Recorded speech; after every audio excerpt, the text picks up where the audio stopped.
My story is pretty messed up, and to be honest, I'm still processing it. The news that I received the day after my wedding changed my entire life. Getting married is supposed to be the happiest time of your life, but for me, it ended up being traumatic, to say the least. I grew up with my dad and stepmom. My real mom died when I was only 1 year old, and because my dad got remarried when I was still a little kid, my stepmom very quickly became my mom. We always got on well, and she treated me like I was her own child. But the older I got, the more distant she became. She didn't exactly get on well with my fiancée, so she wasn't as over the moon as you'd hope your mom would be on your wedding day. But that was okay. My dad was excited, and that's what mattered. The run-up to our wedding was full on. My dad and stepmom were running around 24/7, trying to get everything ready in time. We were having the wedding at home in our big garden, so it was a bit chaotic. When the big day finally arrived, I went for a run through the forest with my dad in the morning to try and calm my nerves. I felt weirdly anxious, as if something big was about to happen. I told my dad this, and he laughed. "Well, son, maybe it's because you're getting married today?" Yeah, he was probably right, I told myself. The rest of the morning passed in a blur, and then, before I knew it, I was standing at the altar with my new wife. It was the best day ever, but after dinner, I noticed my dad looked a bit pale. I asked him what was wrong, but he said he was just tired. Later, I noticed him running off to talk to a woman my stepmom had invited, someone she'd met through work. When she told me she invited this stranger, I hadn't exactly been overjoyed, but then she was paying for this wedding, so who was I to object? Well, that woman was not a stranger. In fact, she came along, and suddenly my entire life was turned upside down. You're probably thinking my dad was having an affair with her, right? And that's why he'd run off to speak to her at the wedding. No, it's worse. Much worse.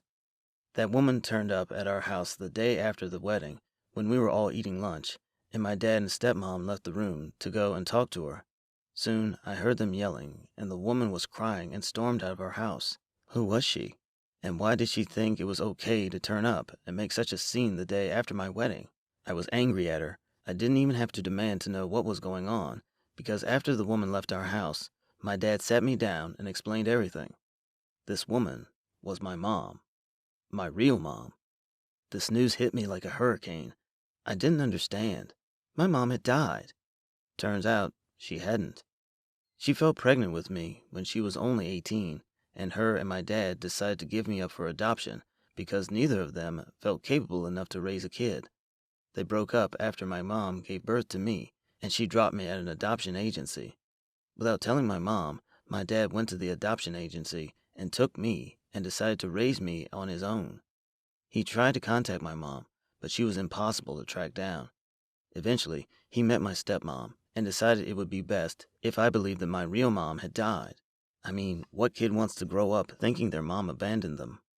I was beyond shocked. I wanted to scream at my dad. How could you have kept something like this from me? And he was just as bad as my real mom. He had abandoned me too. Just because he came back to get me doesn't mean he's innocent here. And all this time, he had known she was out there somewhere, alive and well? It made me sick to think about it, and suddenly I didn't understand why my stepmom had invited her to my wedding. Was it just coincidence, or had she known this was my real mom? Well, she had known. She tracked her down and pretended to be interested in doing a business negotiation with her. She'd become friendly with her and invited her to my wedding without her realizing she was about to attend her own son's wedding, who she abandoned when she was only 18. Sounds like my real mom is the villain here, right? Actually, my stepmom is. My real mom didn't abandon me. She thought she was giving me the chance at a better life, and in a way, I had had a good life. But my stepmom had known about my real mom's existence for years, and had kept this a secret.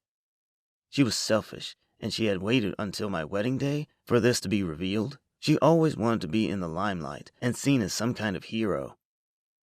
It's been a few weeks now, and I still haven't spoken to my stepmom since this all came out. I've been getting to know my real mom, and I can't believe how similar we are. I know she's not a bad person. She just didn't know what she was doing back then. And as for my dad, well, I couldn't stay mad at him for long. After all, he had come back for me, right? Him and my stepmom will need to work some things out, though. He's definitely angry with her.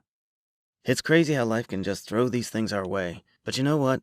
I'm glad it did, because now I have my real mom in my life, and I have a wife, and I feel like suddenly I have a whole new family. I'll forgive my stepmom eventually. The timing just wasn't ideal, though, was it?